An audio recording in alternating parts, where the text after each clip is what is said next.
Bismillahirrahmanirrahim. Assalamualaikum warahmatullahi wabarakatuh. Waalaikumsalam warahmatullahi wabarakatuh. Sahabat beriman, sahabat muda milenial beriman dimanapun berada, kita jumpa lagi di video kali ini di Ustadz Danu Official Channel dan Tung Family Channel.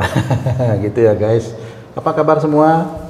Semoga kita semua dalam keadaan sehat walafiat dan senantiasa dalam lindungan Allah Subhanahu wa taala. Guys, di video kali ini kita akan membahas lagi beberapa hal yang berhubungan dengan ketauhidan ya. Di sini sudah hadir tentunya Pak Ustadz Danu, guru kita semua. Pak Ustadz, Assalamualaikum Pak Ustadz. Waalaikumsalam warahmatullahi wabarakatuh. Ada Mas Viko. Assalamualaikum. Waalaikumsalam. Ada Mas Al tuh, Mas Al. Assalamualaikum Mas Al. Ada Mbak Anin. Waalaikumsalam. Ada Ibu Mary. Wah, itu istri saya guys. Ada Mbak Tita. Waalaikumsalam. Ada Ibu Ustadz, Ibu Bulan. Ada kakak kembar nih. Waduh, kakak kembar. Apa kabar? Baik, alhamdulillah. Ada adik mana ya? Adik. Adik juga ikut nih. Adik juga ikut. Ikut ya, Dek. Kita mau ngaji sama Bapak nih, Dek. Oke, guys. Bersama ini kami doakan juga kepada teman-teman dan sahabat beriman dimanapun berada. Semoga Allah mengampuni banyak kesalahan dan dosa-dosa yang pernah kita lakukan sejak balik hingga saat ini. Amin, baik kepada orang tua kita, amin, kepada saudara kita, pasangan kita, anak-anak kita, orang-orang yang ada di sekitar kita. Amin ya rabbal alamin. Dan Allah mudahkan semua urusan dunia dan akhirat kita. Amin ya rabbal alamin.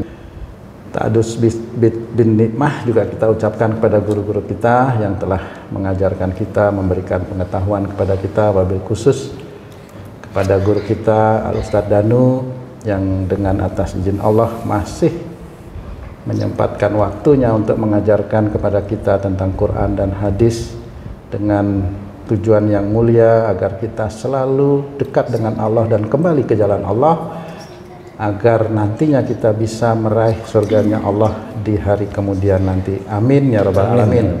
Sahabat beriman dimanapun berada, ikuti terus video ini ya, dan jangan lupa yang belum subscribe silahkan di subscribe, like and share, sebarkan ke seluruh dunia ya. Mudah-mudahan ini bisa menjadi amal jariah buat kita semua nanti. Baik Pak Ustadz dan juga sahabat beriman, saya ini sebagai seorang orang tua nih Pak Ustadz, pengen rasanya anak-anak saya itu mendapatkan pekerjaan yang layak gitu untuk masa depan mereka gitu Pak Ustadz. Karena kan mereka juga sudah selesai menamatkan sekolahnya di jenjang ya S1 ya gitu. Pengen juga rasanya dia punya pegangan untuk masa depannya nanti. Bukannya mereka itu belum pernah kerja Pak Ustadz, tapi ada yang keluar katanya nggak cocok dengan pikirannya gitu. Jadi keluar, ada yang sudah kerja dibully di tempat kerjanya gitu Pak Ustadz ya, karena kan ada yang pakai hijab, ada yang enggak, jadi mereka seperti itu. Kalau saya pikir-pikir ya Pak Ustadz, di zaman sekarang ini kayaknya enak kerja jadi pegawai negeri gitu. Karena di samping bisa mencurahkan semua kepandian untuk bangsa dan negara, rasanya juga ada jaminan nanti untuk hari tua mereka kan seperti itu Pak Ustadz ya. Tapi ya saya tidak punya orang dalam. Kalau dulu Pak Ustadz, zaman saya dulu itu kan untuk pegawai negeri itu suka ada jatah itu Pak Ustadz.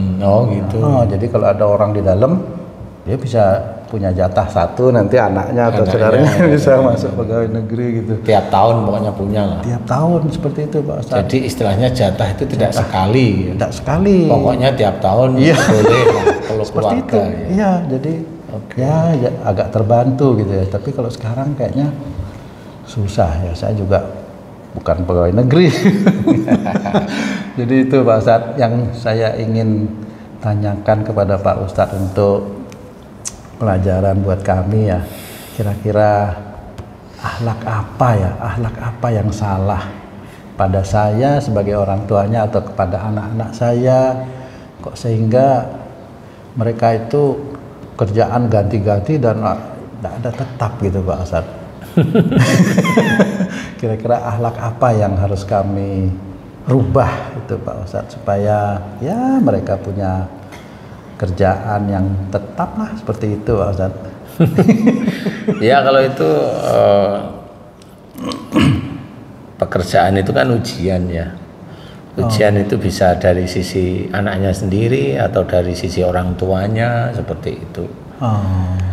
Kemudian banyak hal yang menjadi ujian sebenarnya, banyak hal yang menjadi ujian dari kerjaan yang sudah dapat atau dapat di pekerjaan yang enak, basah umpamanya kan itu kan menjadi ujian juga. Tapi kalau kita mau ngikutin perintah-perintah Allah itu ya memang harus kita belajar, kita kerjakan. Jadi mumpung ada anak-anak ya, milenial di sini, ada Viko, ada Anin, ada Tita, kemudian ada Dion yang barusan menikah ya. Nanti kan kita korek-korek bagaimana ya. Benar-benar Pak Ustadz ya. Jadi ada Mbak Mary ya, itu milenial juga. Milenial tua kalau ibunya milenial ya. Tapi salah nggak saya kalau saya berkeinginan anak saya tuh mendapatkan satu pekerjaan? Enggak salah. Boleh itu gitu doa, Pak Ustadz ya. Doa dari orang tua. Cuma memang kalau Allah itu sudah menceritakan nih. Nah, kebanyakan itu kalau orang Muslim, orang Islam ini orang Islam nih ya. Kebanyakan itu kalau dia mau kerja itu ke orang pintar. Gimana Pak Ustadz? Ke orang pintar.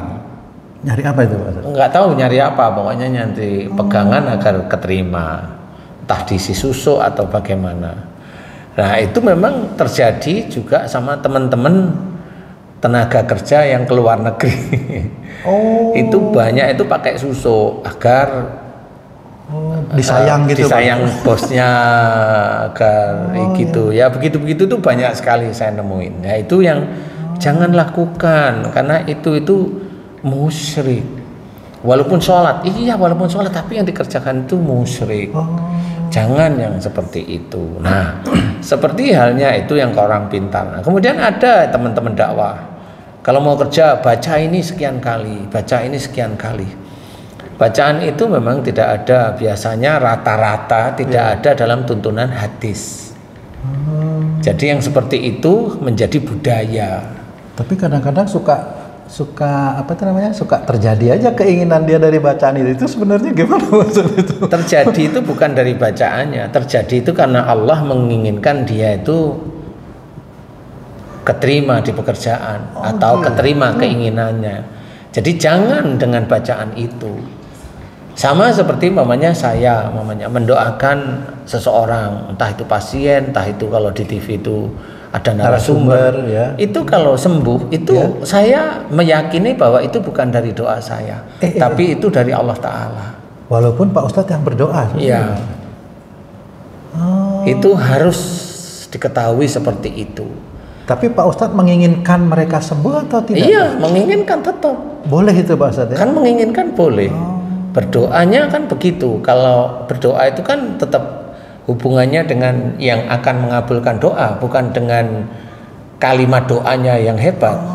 Walaupun seseorang Muslim, walaupun seorang Islam, dia itu kelihatannya soleh, kelihatannya loh ya ini ya.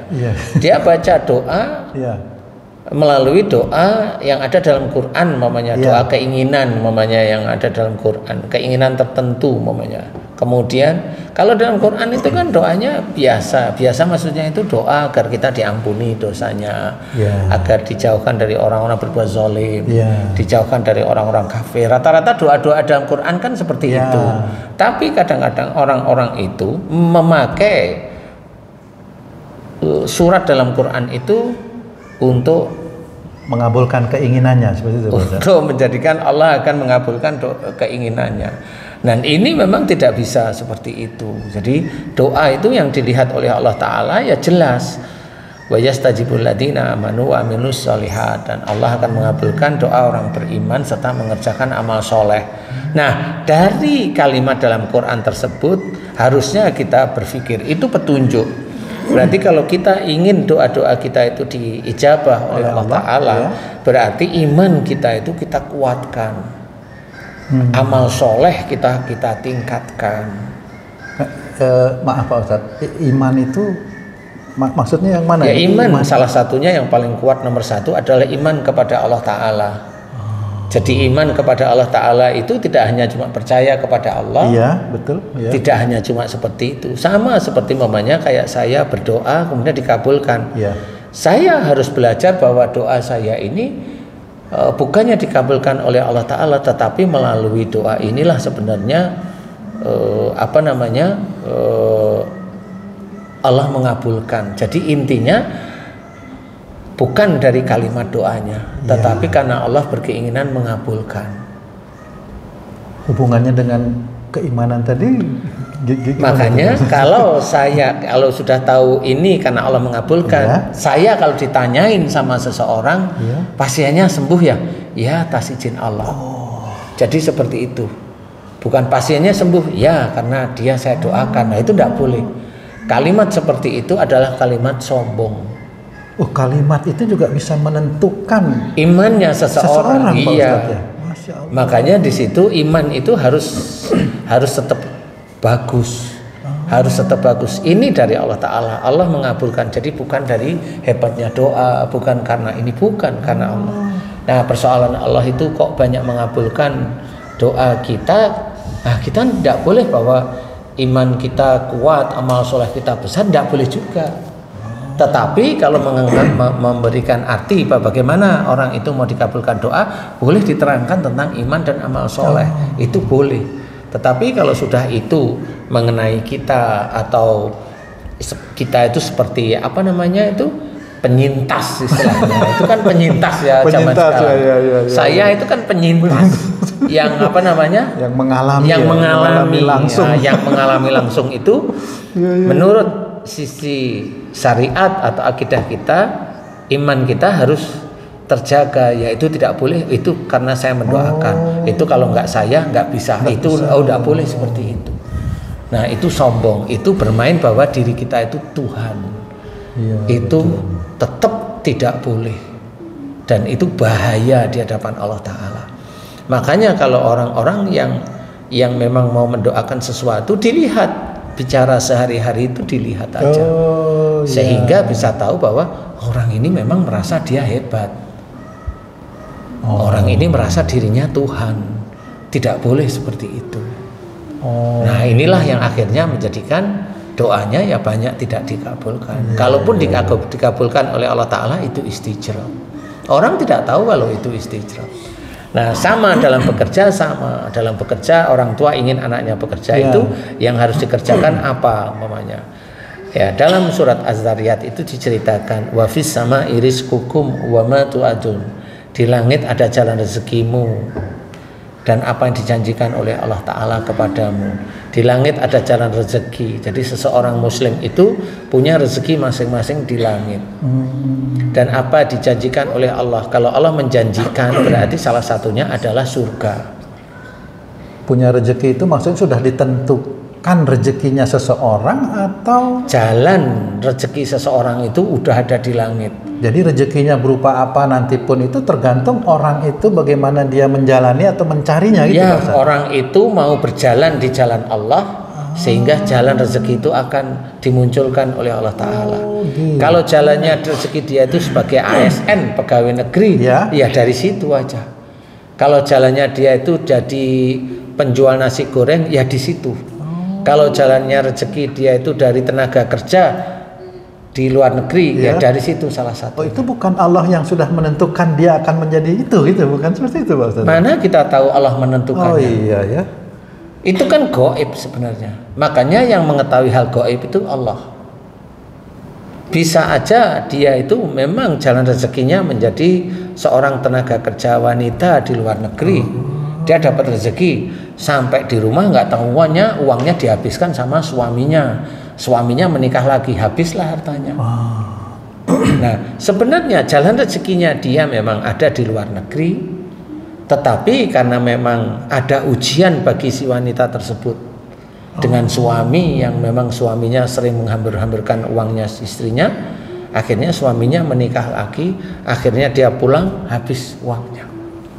Nah, dia diuji oleh Allah Ta'ala, nggak kuat, akhirnya rumah yang dulu dia bikin dengan suaminya dihancurin, mubazir lagi, sehingga nanti dia akan mencari uang lagi dengan kesulitan lagi.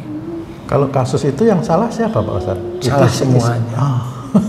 Jadi tidak bisa semuanya harus introspeksi diri. Semuanya harus introspeksi.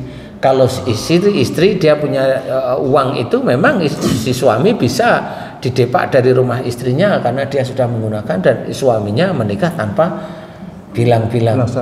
Kalau istilahnya istri masuk surga, ya tanya dulu lah, kan gitu. Seperti itu. Tidak boleh seperti itu. Jadi suami menggunakan harta istrinya. Kalau istrinya marah boleh, tetapi jangan hancurkan rumah. Karena menghancurkan rumah itu akan menjadi lebih tidak manfaat lagi.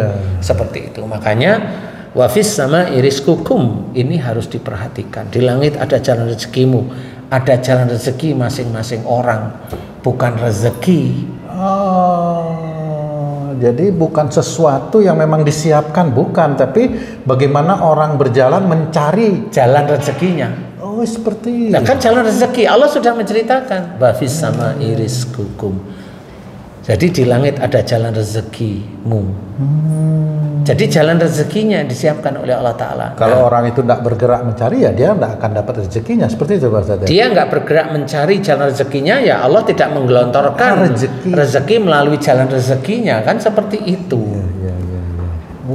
Jadi enggak, rezeki disiapkan oleh Allah Ta'ala itu enggak, tapi yang disiapkan itu jalan rezekinya. Nah, kemudian jalan rezeki itu yang bagaimana? Seorang kontraktor umpamanya, maaf nih, kontraktor, jalan rezekinya di kontraktor. Kalau jalan rezekinya dia itu tanda tangan kontraknya disepakati, dia ambil keuntungan 10% atau 15%, dan ownernya itu mau, jalan rezekinya di situ dan itu halal. Tapi kalau mamanya di 10% atau 15% itu orang kontraktor tersebut mencari, mengkorek-korek lagi bangunannya sehingga menurut dia bangunan ini masih aman, tapi terkurangi sekian, menjadi 20% terkurangi sehingga keuntungan dia menjadi 35 atau 40% kasarnya. Yang 15% itu halal, tetapi yang 25% itu haram. Walaupun dengan usaha dia itu sendiri, Pak. Usaha nyuri. Itu kan usaha nyuri. Usaha apa? Kan kontraknya sudah jelas di situ. Kalau dibalik setelah kontrak dia punya pikiran mau nyuri, mau ngurangin tulangan, mau nyurangin semen, mau nyurangin macam-macam. Itu kan ngurangin dari kontrak. Itu nyuri atau efisiensi atau nyolong. Kan usaha itu, Pak Ustaz.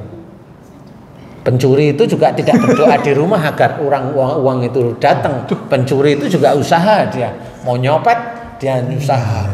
Usaha kan tetap nyuri itu namanya.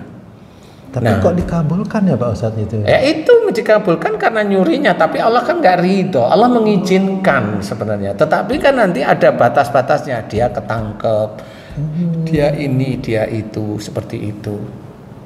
Nah, ini yang harus kita ketahui. Nah, bagi anak-anak milenial harus kita setting, bukan kita setting, kita arahkan bagaimana pekerjaan. Namanya sekarang ini ada Anin, ada Tita.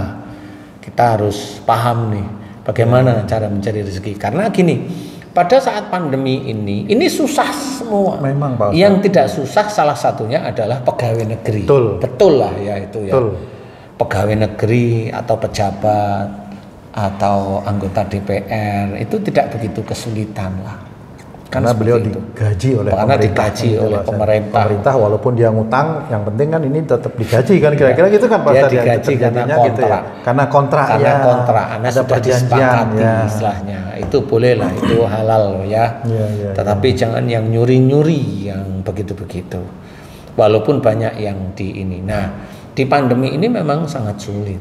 Ya. Sangat sulit sekali untuk memperoleh kesempatan untuk bekerja.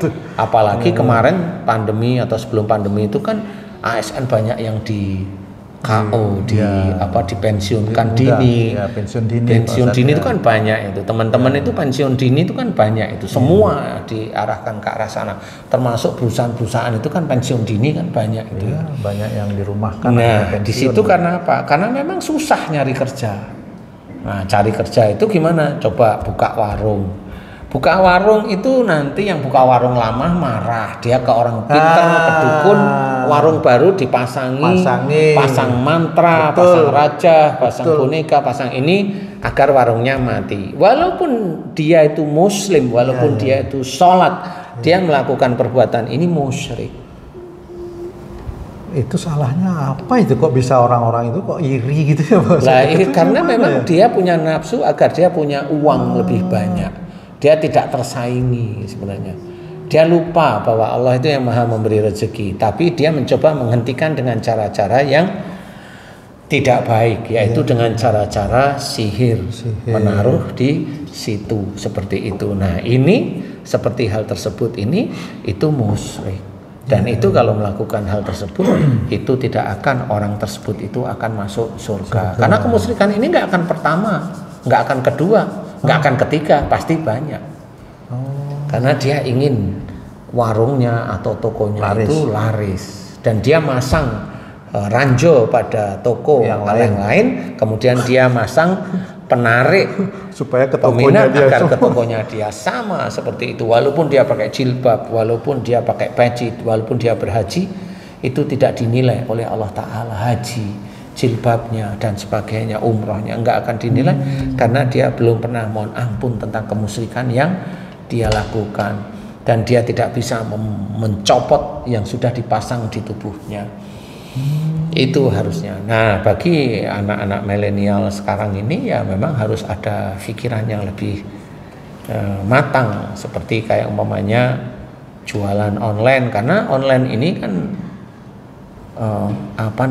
lebih mudah gitu, lebih atau lebih susah disantet. Iya, karena agak susah didukunin didukunin ya, walaupun bisa kalau dukunnya pintar itu bisa, tetapi agak lebih susah lah ya. Jadi resikonya enggak. Nah, cuma memang kalau memang Allah itu sudah mempersiapkan jalan rezeki di langit. Di langit ini jalan rezeki ini belum turun. Jadi orang untuk menurunkan jalan rezekinya dari langit itu, dia harus innahum kanu qabla dzalika musyinin. Sesungguhnya mereka di dunia selalu berbuat kebaikan.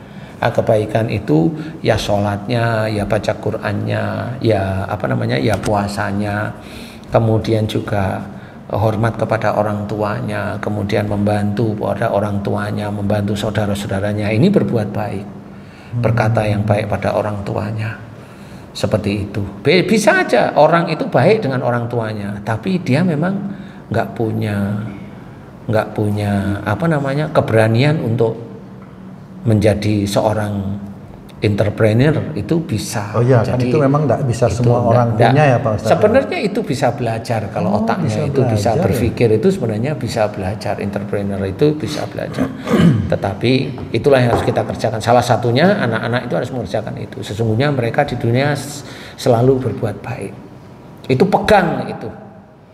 Walaupun orang-orang non-muslim di luar sana itu dia tidak menyembah kepada Allah, dia itu memintanya kepada patung, kan begitu ya. Iya, betul. Dia itu banyak hal lah yang dia minta itu kepada jin, makhluk halus, dewa-dewa macam-macam yang nggak ngerti saya sendiri.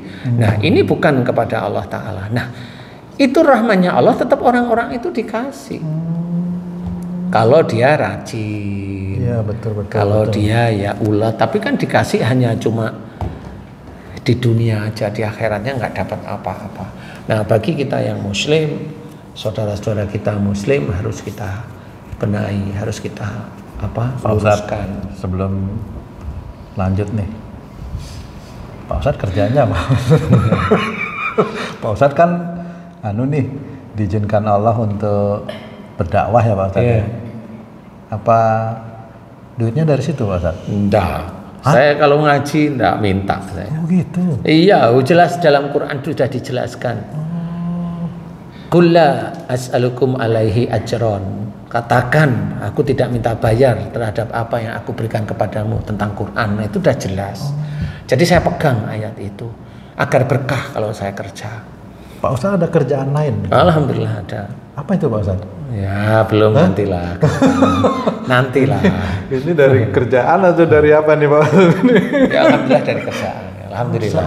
Ya. Seperti itu ya Pak Ustaz? Iya, karena memang kalau dakwah ya dakwah, ayat dakwah dipakai. Kalau kerja ya harus kerja, ayat kerja dipakai. Nah kalau ayat dakwah dan kerja itu ada punya kita, berarti sebagai seorang laki-laki ya harus dakwah dan kerja. Makanya kalau kita memang kalau ada seseorang dakwah tidak mau megang ayat dakwah itu ya nggak apa-apa, silahkan. Kalau dia masih minta bayar ya monggo silahkan. Kalau saya nggak ini kok nggak terlalu ribut dengan yang itu. Tapi kalau saya enggak, kenapa? Allah menyuruh. Sama seperti Allah menyuruh puasa. Allah menyuruh. Kan ada orang Muslim ya, orang Islam yang tidak berpuasa. Iya. Nah kan menyuruh Allah. Karena enggak ketahuan kan Pak Ustaz. Tapi sama, itu dakwah. Kalau Allah menyuruh jangan minta bayar, lalu dia minta bayar, lah itu monggo gitu. Oh gitu. Seperti itu. Kalau saya enggak, silahkan. Berkah enggak itu Pak Ustaz kalau yang Wallahu a'lam. Kalau itu dianggap kerja ya monggo, itu dianggap kerja, jadi bukan dakwah. Kalau dakwah memang harus seperti itu. Niat dan dakwah itu memang untuk mencari pahala dari Allah Ta'ala. Pahala yang sangat pahala istilahnya.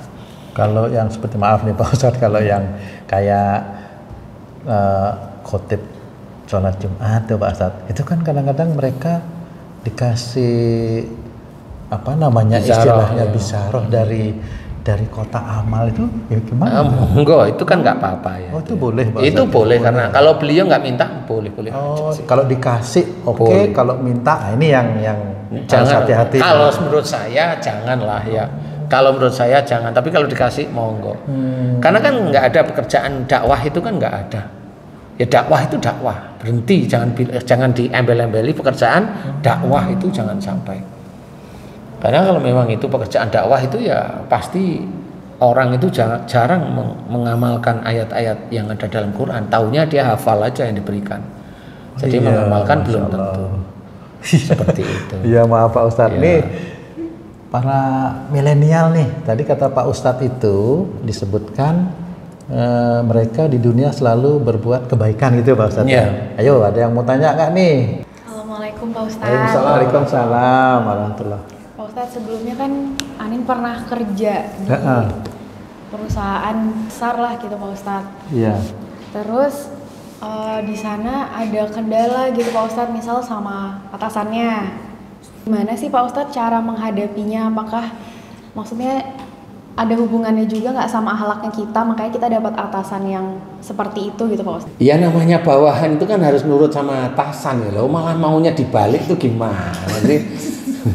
Balik sih Pak Ustadz, gimana caranya supaya kita tuh lebih legowo? Lah iya sih, kan harus tahu namanya kerja itu kan harus tahu ada atasan ada bawahan. Kalau umpamanya kamu itu kerja mau legowo ya harus tahu itu dulu, sehingga pada saat kamu kerja itu nanti kalau atasan itu nggak sesuai dengan kamu itu tahu kalau itu atasan. Dan kamu kan bukan yang punya perusahaan kan gitu. Jadi atasan itu kan lebih senior, lebih senior daripada kamu. Loh minta nyokok begitu. Ya. Jadi kalau memang gimana lebih cocok begini, di dalam pekerjaan atau di dalam kehidupan itu hampir mirip dengan hampir mirip dengan kejadian sehari-hari yang kamu kerjakan. Kalau umpamanya atasan itu kok seringnya nggak cocok aja sama kamu, atas pindah ini nggak cocok, nggak ini nggak cocok, teman-teman nggak cocok. Nah biasanya itu insya Allah ya ini berhubungan dengan kamu. Kamu itu di dalam keluarga dengan saudara-saudaramu itu sering cocok apa sangat sering nggak cocok, hanya itu aja sebenarnya. Oh iya benar Pak Ustadz, sering nggak cocoknya sih Pak Ustadz. Hah? Sering nggak cocoknya. Sering nggak cocok. Dengan siapa yang sering nggak cocok? Sama adik, sama ibu, sama bapak, semuanya. Jadi ada hubungannya Pak Ustadz sama kita di kehidupan sehari-hari. Iya, sebenarnya sangat ada hubungannya. Makanya oleh Allah Ta'ala tetap diberikan salah satu jalan bahwa kamu di tempat itu sulit sekali untuk cocok. Karena memang dengan orang tua kamu kurang cocok istilahnya. Jadi kerjaan nanti kamu nggak nyaman aja, sehari-hari itu nggak nyaman. Nah, di pekerjaan ini nanti ya nggak cocok, nanti nggak cocok. Kecuali kalau kamu mulai berubah dengan orang tua, mulai care, mulai dikasih nasihat tuh mau dengerin, mau apa namanya, mau ya maulah istilahnya, mau dengerin, nurut seperti itu. Nah, nanti dalam pekerjaan juga seperti itu. Oh gitu. Iya. Jadi tetap ada hubungannya. Kamu dengan keluarga itu tetap ada hubungannya. Kalau kamu dulunya susah nurutnya, saya ini agak sedikit liar umpamanya, ya susah. Di pekerjaan ya kamu nggak akan nyaman gitu. Itu cara Allah begitu. Memang Allah memberikan kamu pekerjaan, tetapi kamu nggak akan nyaman. Seperti itu. Nah, itu kamu harus menebus istilahnya. Kalau Allah itu gitu. Itu petunjuk dari Allah bahwa kamu dengan orang dekatmu itu ada yang nggak cocok. Bisa mama, bisa papa, bisa saudara, itu ada yang nggak cocok. Nah, itu yang harus kamu pahami, bahwa kamu harus berubah, minta maaf sama orang tua, minta maaf sama saudara. Nah, dari titik itu mudah-mudahan insya Allah nanti kamu diberi pekerjaan oleh Allah Ta'ala itu nyaman. Kan gitu ya, nyaman istilahnya. Jadi seperti itu. Kalau saya pekerjaan maunya ya nyaman. Iya. Maunya kalau bisa jadi bos kan gitu ya. Maunya. Iya Ustaz. Kalau misalnya jadi bos itu kan kita juga punya apa sih namanya? Kemampuan atau apa? Nggak ada ujiannya juga kan Pak Ustadz. Kan orang pasti mikirnya, oh jadi bos enak nih ngatur perusahaannya sendiri gitu. Padahal kita juga sebagai bos tuh kan kita juga punya apa sih namanya, ada tekanan juga gitu Pak Ustadz. Iya. Kayak misalnya kita buka usaha sendiri, misalnya Anin sekarang punya usaha sendiri. Apa tuh sana? Jualan baju Pak Ustadz, namanya Sachiko. Online? Iya online. Oh. Namanya apa namanya? Sachiko. Sachiko. Iya. Kok kayak kucing sih? Sachiko. Sachiko. Itu kayak bumbu masak malah. Sachiko. Oh iya. Sachiko. Jualan apa itu? Jualan apa Baju tuh? muslim Pak Ustadz. Baju muslim. Ya. Oke, ya. Iya. Gimana juga caranya kita buat ngatur itu loh Pak Ustadz. Kita sendirian misalnya, Anin sendirian. Kalau dulu ada atasannya, sekarang sendiri. Sekarang sendiri, oke, ya. Semuanya tuh dipikirin sendiri gitu Pak Ustadz. Gimana supaya kita tetap ada di jalan Allah juga dalam mencari rezekinya. Rezeki situ. Kalau mau gaji papa boleh kan, papa udah pensiun. tapi ada ini loh tuh. Tapi kemarin ada ibu-ibu di NTB itu, ya? Dia kerja sama anaknya jadi buruh cucinya, buruh nyetrika. Dia kerja sama anaknya, tapi sama anaknya kayaknya menurut ceritanya nggak digaji. Akhirnya ibu ngambillah HP anaknya. Iya ngambil lah ya. Kalau nyuri kan nggak pantas lah. Ngambil HP anaknya, tetapi sama anaknya dilaporin ke polisi. Padahal ibunya nggak pernah digaji. Lah inilah repot. Anak milenial itu ya betul ada itu cerita. Itu viral. Nah ini anak yang seperti itu tuh namanya anak kurang ajar. Harusnya ibu itu nggak perlu kerja, nggak perlu ini, nggak perlu ini. Anak itu ngasih. Nah ini ibunya disuruh kerja sama dia, udah disuruh kerja, nggak digaji. Ini menurut ceritanya. Ibunya jilbaban, itu sedih. Makanya kadang-kadang orang-orang Islam itu kadang-kadang ya gitu, pelit. Karena dia ingin kayanya aja, pelit suruh ngeluarin buahnya. Katanya kalau nggak pelit nggak kaya.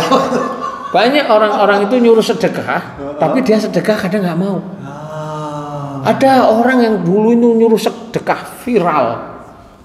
Kalau kamu punya kesulitan, sedekah, semua sedekahin. Nah, pada saat dia punya kesulitan, suruh sedekah nggak mau lah. Itu kan namanya menjilat ludahnya sendiri lah. Ini nggak boleh seperti itu. Makanya munafik itu Pak Ustaz. ya dianggap oleh Allah Ta'ala seperti itu. Makanya harus hati-hati kita bicara pun hati-hati. Nah seperti kayak Anin tadi, gimana caranya? Nah caranya salah satunya itu, kalau kamu itu merasa terpressure, istilahnya tertekan dengan keadaan, ya itu sama. Dulu kamu menekan papahmu, mamahmu, saudaramu seperti itu. Dengan gayamu loh ya. Dengan gayamu itu umpama ini hanya umpama. Papahmu sama mamahmu itu bingung. Ini Anin kok nggak pulang sampai pagi, gimana ya? Itu kan tertekan itu. Iya, benar nggak sih? Saya juga nggak tahu nih. Saya pernah nggak begitu? Pernah begitu? Pernah. Lu bener ya? Wah, ini gimana nih? Ini saya mau tanya ini sama mamahnya nih. Ayo gimana? Iya, sering pergi sama teman-temannya Pak Ustadz. Seringnya bilang pulang cuma sebentar aja mah pergi gitu. Terus nggak taunya? Nggak taunya sampai jam 11 belum pulang. Kakak kok belum pulang udah jam 11? Ya ini udah on the way mau pulang, padahal belum ngapa-ngapain. Sejam 2 jam nggak nyampe-nyampe. Ya anak muda biasa lah ngaret-ngaret. Akhirnya papanya yang saya ini. Oh, di telepon gitu ya? Iya. Oh, hatimu gimana nih Meh? Menurut waktu itu sekali 2 kali itu gimana nih? Ya. Mikirnya apa tuh? Tersakiti sebenarnya, cuman saya mikir mungkin saya juga dulu banyak salah. Jadi kena karma dari anak sendiri gitu. Dalam suatu keadaan sehari-hari di dunia itu sebenarnya semuanya bisa menjadi petunjuk, sebenarnya itu bisa menjadi petunjuk siapapun. Makanya tadi benar, oh ya benar, nggak tahunya apa yang saya ceritain tentang Anin, nggak tahunya Anin, oh ya memang benar dan sering. Makanya Mary tadi bilang sebagai mamanya ya sakit, mau gimana. Nah, kalau kamu gimana tuh? Waktu itu gimana tuh? Dilaporin pertama kali gimana tuh? Marah. Marah. Kalau saya memang marah waktu itu ya. Saya marah dua-duanya, marah sama istri saya dan marah sama Anin. Kok kau nggak bisa atur anakmu lah gitu, malah saya Pak Ustadz. Tapi ya saya berusaha untuk mengikhlaskan kejadian itulah. Saya pikir ya anak muda ya.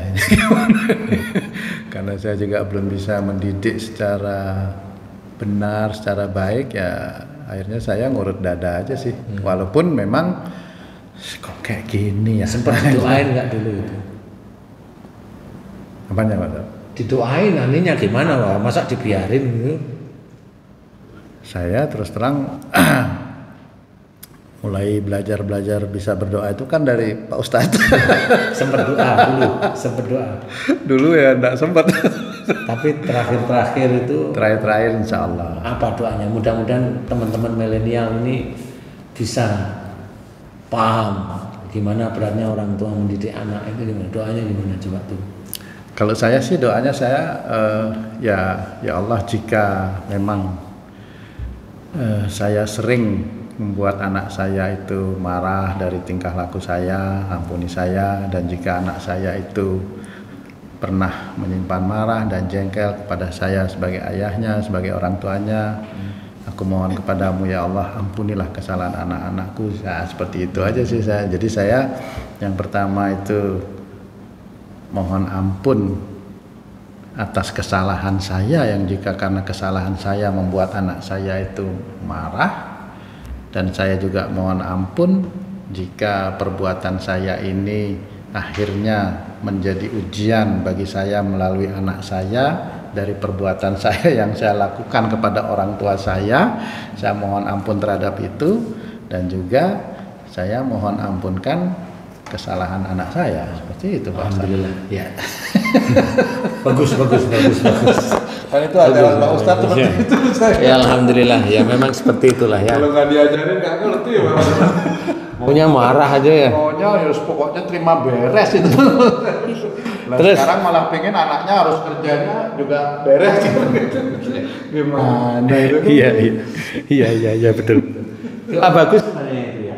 Tapi yang mau saya tanyakan ini nih, kamu kan kerja sendiri nih ya. Iya. Nanti diperbaiki aja hubungan sama papa, mama, sama saudara, diperbaiki aja. Insya Allah seperti itu ya. Mudah-mudahan dari diperbaiki nanti tes itu sendiri kan ujian dari Allah Ta'ala. Bayar kamu bagaimana itu kan tetap dari kamu sendiri. Kalau kamu perbaiki, coba perbaiki ya. Jalan rezeki itu diceritakan oleh Allah Ta'ala di langit. Jalan rezeki itu di langit. Kalau kamu senantiasa berbuat baik, nanti akan ini pergerakannya, grafiknya itu seperti linier aja nanti. Nah, seperti dimudahkan. Memang ini seperti ajaib? Enggak ajaib. Allah sudah menulis dalam Quran kok. Selama nanti kamu itu berbuat baik, insya Allah nanti juga Allah akan merubah nasibmu. Kenapa? Innallaha la yughayyiru ma biqaumin hatta yughayyiru ma bi anfusihim. Sesungguhnya sesungguhnya Allah tidak akan merubah nasib suatu kaum. Kaum itu bisa kamu kecuali kaum itu merubahnya, kecuali kamu merubahnya. Merubahnya enggak terus ingin dedikasi manajemen kamu tingkatkan, boleh, tetapi bukan itu intinya merubah itu. Intinya merubah itu adalah kembali ke jalan Allah. Nah, itu namanya kerja dan ibadah jadi satu. Oh, balance ya Pak Ustadz. Iya, kalau kamu kerja manajemennya kamu tingkatin, itu nggak ada ibadahnya sama sekali. Paham ya? Jadi nanti di situ. Saya mau tanya nih. Iya Pak Ustadz. Per bulan berapa dapatnya kira-kira? Kalau kotornya alhamdulillah 13 juta, bersihnya 8 juta. Oh, alhamdulillah. Setiap bulan. Tergantung Iya, kurang lebihnya iya. Situ ya. Alhamdulillah 8 juta itu lumayan loh ya. Ya itu bisa disyukuri, itu keren itu. Alhamdulillah. Nanti kalau kamu rubah, mudah-mudahan Allah memudahkan. Ya kan? Memudahkan nanti. Ya, dirubah aja. Jadi dirubah itu bukan manajemen, enggak, sambil jalan aja. Sambil nanti belajar ini. Itu gitu-gitu aja sih. Ya kan? Oke, sekarang siapa lagi? Ya, lagi nih.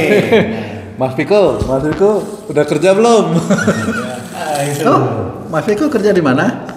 Kerja di perusahaan swasta di obat-obatan. Oh, buat obat. Obat apa itu, Mas? Obat herbal. Oh, obat herbal. Iya. Ya, alhamdulillah besar gajinya. Cukup ya. lah. Oh, iya. Sebulan cukup. Cukup. Mas Viko juga udah kerja loh. Alhamdulillah. Mbak Tita sudah kerja juga? Alhamdulillah dititipin Allah bisnis sendiri, online shop. Waduh, guys, ini Mbak Tita ini putrinya Pak Ustadz Danu nih, juga bisnis ini sama dengan Mbak Anin ya. Apa Mbak Tita bisnisnya? Baju juga? Iya, baju juga, makanya sambil. Masya Allah. Karena Anin sekarang tinggalnya kan di Jogja, Om. Jadi sekarang bisa sharing. Iya, betul. Ya, sekali-sekali saya dipanggil Pak Tung, sekali-sekali panggil Om. Gak apa-apa ya, guys. Oh, terus baju juga sama? Baju juga. Oh. Baju juga. Kebetulan bareng. Mahal-mahal nggak sih bajunya? Enggak. Oh gitu. Namanya apa? Seikara. Apa? Seikara. Juga yang Mbak Anin apa? Sachiko. Ya, guys, kalau ada yang mau nanti berminat dengan baju-bajunya Mbak Tita atau Mbak Anin, nanti bisa kita tulis ya, kita tulis di deskripsi atau kita masukkan. Boleh ya Mbak Tita? Oke, ya? Boleh, Om. Itu bahan ambil dari dalam negeri apa luar negeri? Ambilnya dari dalam negeri. Kita dalam negeri bareng-bareng semua nyari nyari bahan sendiri, balesin chat, ya packing berdua, ya sendiri. Berdua. Oh, berdua. Bareng. Operasional. Aku mau dah kalau digaji nanti. Gajimu berapa nih dulu? Dulu di waktu kerja di itu 5 juta. Oh, 5 juta, dia dapat 8 juta udah. Oh ya, alhamdulillah, masa ada peningkatan ya? Alhamdulillah. Dan sekarang bekerja tidak ada tekanan dari bosnya, kira-kira gitu kan? Bosnya ya dirinya sendiri gitu. Kamu harus memacu dirimu sendiri mulai sekarang nih. Nanti Papa bantu insya Allah. Terus Mbak Tita bantu ngabisin ATM. Kalau Mbak Tita pengen tahu berapa tuh penghasilannya? Ayo per bulan berapa Mbak Tita? Kotor sama bersih berapa? Iya, nggak apa-apa. Kalau yang alhamdulillah Ramadan ini kan lumayan meningkat ya Om ya. Apanya? Penjualannya. Omsetnya? Alhamdulillah. Di kotornya 150. Oh, stop. Masya Allah, alhamdulillah. Innalillahi wa inna ilaihi raji'un. Kok jadi sedih saya, terharu Pak Ustadz, kok bisa, itu apa karena Mbak Tita ini anaknya Pak Ustadz atau gimana nih kiat-kiatnya nih? Saya mesti tanya Mbak Tita atau harus tanya Pak Ustadz? Coba ditanyain dulu, ditanyakan Kiat-kiatnya apa tuh Mbak Tita itu? Awalnya gimana? Awalnya dulu, gimana yang itu? Siapa? Awalnya gimana? Bapak kasih masukan, Hah? Oh. coba jualan baju gitu. Oh, gitu. Cuman memang dari awal dibilang juga nggak usah buka toko ya, Nduk, buka di rumah aja. Kenapa nggak usah buka toko? Kenapa? Karena sebenarnya ada warung makan juga. Oh. Diminta Bapak untuk bantu handle di warung makan, cuman karena warung makan itu awal mungkin rame ya Om, Pak Tung maksudnya. Ya, nggak apa-apa. Rame, tapi setelah dilihat 3 bulan, 4 bulan, 5 bulan, mungkin seperti yang tadi Bapak sampaikan, diberi apa ya, Ujian doa, gitu ya. supaya mungkin tokonya terlihat tutup. Oh gitu. Iya, sampai customer bilang kok tutup Kak, padahal warungnya nggak pernah tutup Lah, gitu. ini kejadian bener Pak Ustadz ini. Iya, memang gitu. Beberapa kali itu, nggak cuma 1 kali, dan customer sampai bilang, Kak kok warungnya tutup ya, saya udah parkir di depan gitu, tapi katanya tutup gitu. Masya Allah. Cuman ya mungkin ujiannya seperti itu, akhirnya Bapak bilang coba Nduk usaha buka jualan gitu. Awalnya sih Tita ambil Om, zaman-zamannya batik tie-dye gitu, Tita ambil di pasar, cari-cari. Oh gitu, Masya Allah. Lewat online itu ya Mbak ya? Aku ngambil di pasar tapi jualinnya lewat online. Online, ya. Ambil di pasar. Artinya barang jadi di pasar terus Iya, dijual online setelah seperti itu. Tita cari-cari untuk suppliernya, dapat di Pekalongan. Setelah itu mulai menurun tie-dye. Baru alhamdulillah sekarang produksi sendiri. Tie-dye itu apa? Tie-dye itu kayak batik jumputan. Apa itu? Oh, batik yang dijumput diambil gitu. Ngambil, celup, ngecer. motif. Cara ngelukisnya itu dijumput. Astaga, saya pikir jumput itu kayak orang ngambil itu loh Pak. Oh, teknik pembuatannya. Ditali itu ditali. Oh, ditali. Awalnya jualan batik berarti ya Om ya. Awalnya itu untungnya atau omsetnya berapa Mbak Tita? Awal-awal itu. Sebulan awal nggak ada yang beli Om. Allahu Akbar. Rugi dong.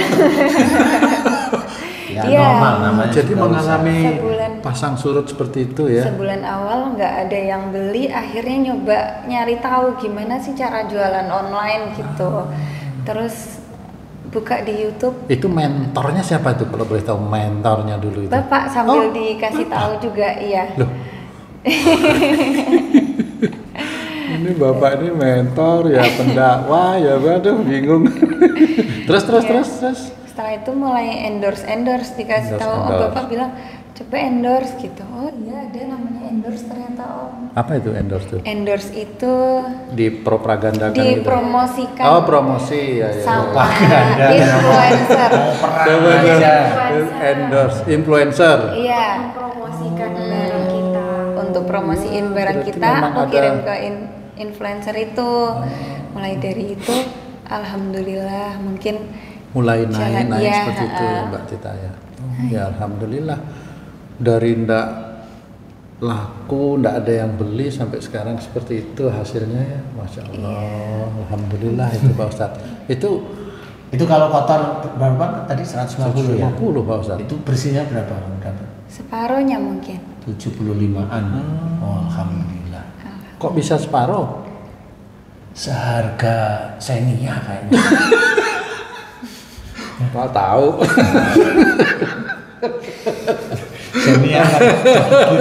Xenia yang digigit tikus itu loh. Wah, alhamdulillah loh sampai seperti itu ya. Itu kalau boleh tahu nih Mbak Tita. Tadi kan Bapak bilang selalu berbuat baik. Itu Mbak Tita sama bapak sama itu gimana itu? Pernah jengkel? Jujur loh, ini harus jujur loh ini. Jujur. Mungkin kalau waktu SMA, waktu Tita belum ini ya, apa ya Om, masih ABG ya, masih pengennya ABG egois, pengennya anak bapak gue ABG. pengennya kayak menang sendiri. Mungkin waktu SMA. Setelah itu kan bapak dakwah ngasih tahu nggak boleh kayak gitu. Jadi mulai dari situ Tita menjalankan apa yang dinasihatkan bapak gitu. Insya Allah Tita mulai dari situ kalau misal ngerasa salah kita langsung minta maaf. Masya Allah. Ya. Iya. Tuh. Gimana tuh, jadi bingung jadi. Sambil disuruh-suruh ini apa, berbuat baik sama saudara. Kan kebetulan adik-adik Tita kan ada 3. Ya. Bapak maksudnya juga. berbuat baik itu kayak mandiin gitu atau nyuapin? Mandiin, nyuapin. Kalau bisa meringankan beban. Kalau bisa membantu, dibantu. Kalau ada yang kesulitan, Tita harus bantu. Jadi nggak boleh egois, maunya diri sendiri gitu nggak boleh. Masya Allah. Ya. Sebisa Saya mungkin. jadi speechless. Oh gitu ya. Tapi sampai sekarang masih aktif juga di online, masih aktif juga membantu adik-adik. Insya Allah. Sebisa mungkin kan. Ya. Kalau misalkan ibu pas repot, terus tugas adik-adik ibu mungkin nggak bisa bantu, insya Allah Tita sama Mas Viko bantu, sama Mbak Anin sekarang udah ada. Mbak Anin, alhamdulillah. Alhamdulillah ya Mbak Anin. Ya. Jadi kalau saya hanya ngajarin agar anak-anak itu paham, tapi juga ngajarin agar anak-anak itu juga tidak penakut gitu. Maksudnya penakut bagaimana itu Pak Dada? Ya berani ngambil resiko. Iya. Karena yang namanya hidup ini ada resiko gitu Pak. Iya, hidup ini kan ada resiko. Kalau enggak surga ya neraka. Dua itu memang. Ya, hanya 2 itu. Hidup di dunia pun sama resikonya, berhasil atau gagal. Tapi itu kan bisa insidental ya, itu berhasil gagal itu insidental. Nah, kalau saya cirinya adalah meminimalisir risiko gagal dari kegagalan dan tidak sombong dari keberhasilan kita. Iya, harus seperti itu. Jadi harus seperti itu. Jadi kalau diberi keberhasilan tidak boleh sombong, kalau digagalkan ya jangan putus asa tetap. Karena di situ nanti ada tengah-tengahnya, ada tengah-tengah, di titik tengah-tengah itu males. Ya. Orang males itu di tengah-tengah itu. Ya. Jadi mau kemana nggak bisa, mau gini nggak bisa, mau itu. Kecewa itu masuk di tengah-tengah atau? Kecewa itu nggak masuk di tengah-tengah karena dia sudah melakukan. Malah keputus asa malah. Tengah di kecewa itu karena dia sudah menjalankan cuma pada waktu Allah itu mengizinkan gagal dia kecewa.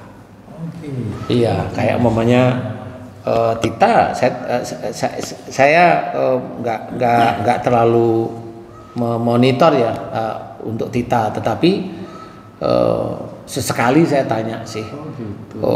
Kalau umpamanya dibikin tiap bulan, anggap aja 12 bulan itu dianggap rata-rata itu berapa bersih dari penjualan rata-rata aja ya, karena fix kan nggak mungkin. Bersih itu berapa? Per bulan 40, 50, 60 rata-rata. Iya, mungkin bersih 30, 40 rata-rata ya. Iya, kecuali kalau begini lonjakannya langsung ya. Gaji JM. Ya, nanti JM yang sudah diatur lagi sama direktur. Gaji kepala proyek yang diatur JM. masih ada makan hatinya ya masalah gitu. Kalau ini langsung sendiri ya. Bagaimana bisa memanage itu setiap harinya, bisa istiqomah itu bagaimana itu Mbak Tita? Kalau boleh di-share ya ini untuk sahabat muda juga nih, bagaimana bisa istiqomah itu, menjalankan itu? Karena pekerjaannya kan udah titipan dari Allah, berarti apa yang udah dititipin sama Allah harus kita kerjain gitu Om. Seperti itu Pak Ustadz, Masya Allah. Takutnya nanti kalau nggak dikerjain dolim.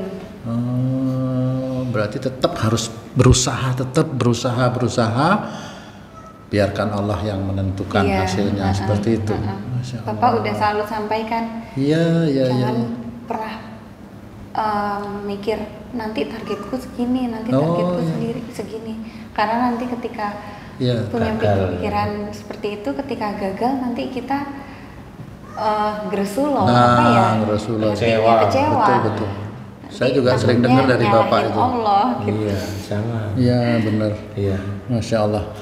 Mas Dion nih, Mas Dion. Iya Pak. Sebagai bapak muda ini mungkin juga bisa jadi pelajaran untuk para kaum muda dan milenial. Kerjanya apa Mas sekarang Mas? Kerjanya? Saya itu Pak Dong dititipkan orang tua buat ngurusin cucian mobil. Sama ada usaha online sendiri tapi masih kecil-kecilan Pak. Online juga nih. Tapi kecil-kecilan. Ini enggak pada saingan nih Pak, online ini semua. Malah saling bantu Pak Dong. Malah saling bantu. Sama kadang bantu packing buat istri, sama istri juga. Packingannya istri. Alhamdulillah Pak Ustadz sudah ada. Yang saling bantu ini menurut saya geli di telinga saya. Kan boleh Pak Ustadz saling bantu nih. Kan saling bantu ya, saling bantu itu tetap ada bedanya sebenarnya tuh. Kalau menurut saya gini, kalau mamanya ini kan suami istri nih, kita kan udah naik nih. Nah ini Dion lagi naik nih, lagi baru meniti. Nah yang saling bantu tuh yang mana nih saling bantu? Oh iya ya. Nah, saling bantu yang mana nih? Saling bantu itu ya.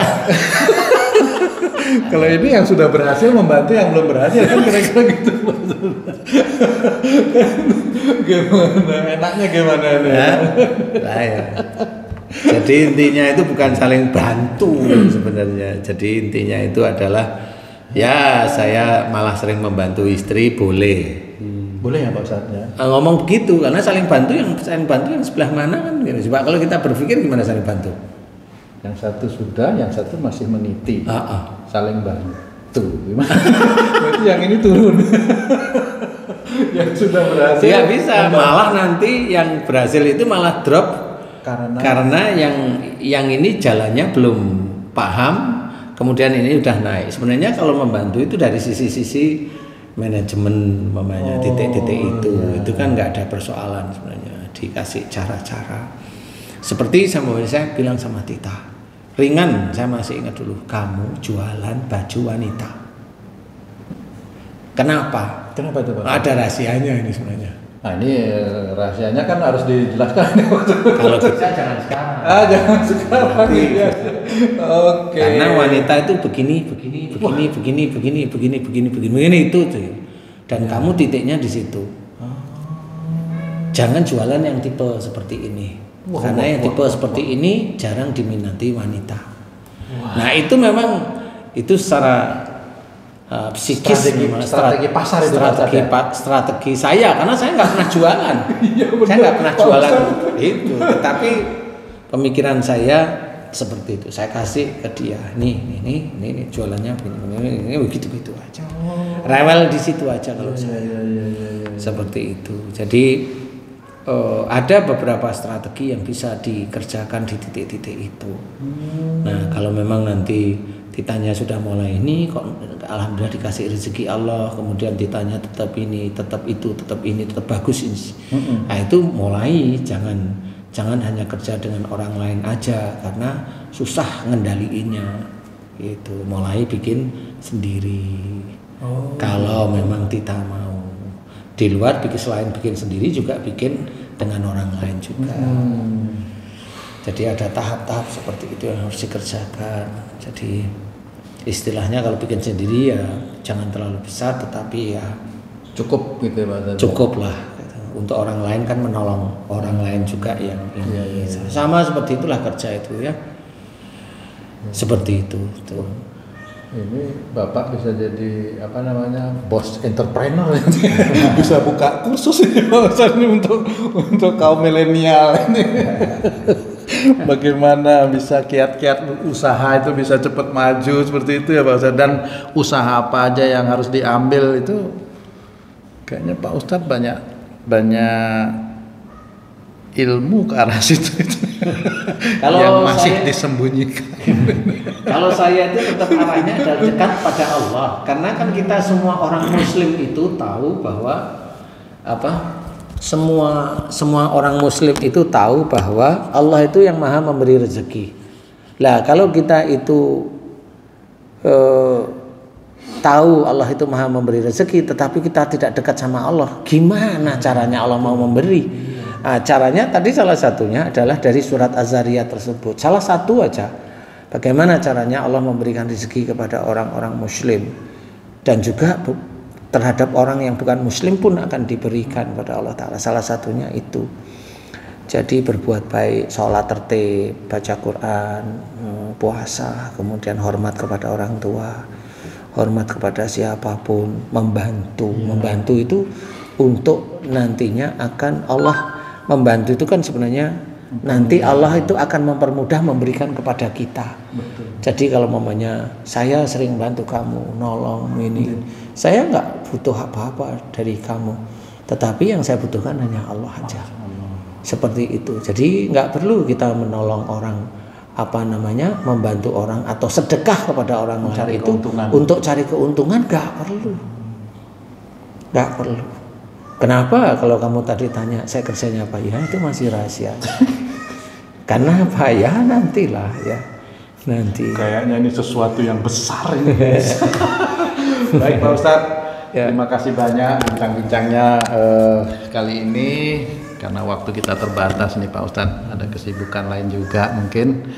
Terima kasih Mas Viko, Mas Al, Mas Dion, Mbak Tita, terima kasih ya udah sharing-sharing sama kita di sini buat sahabat beriman, buat kaum milenial juga, mudah-mudahan bisa memberikan manfaat.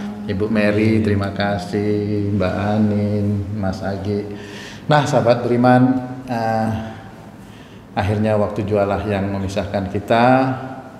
Mudah-mudahan bincang-bincang kami ini bisa memberikan banyak manfaat buat kita semua, khususnya kaum milenial ya yang masih belum beruntung mendapat pekerjaan atau lagi mencari pekerjaan atau lagi yang pengen meningkatkan kinerja dalam pekerjaannya. Mudah-mudahan video kami ini bisa bermanfaat. Apabila ada kata-kata kami yang kurang berkenan atau tingkah laku kami yang kurang berkenan, kami mohon maaf, karena sesungguhnya kebenaran itu hanya milik Allah. Billahi taufik wal hidayah. Wassalamualaikum warahmatullahi wabarakatuh. Waalaikumsalam warahmatullahi wabarakatuh. Alhamdulillah. Alhamdulillah. Syukurlah.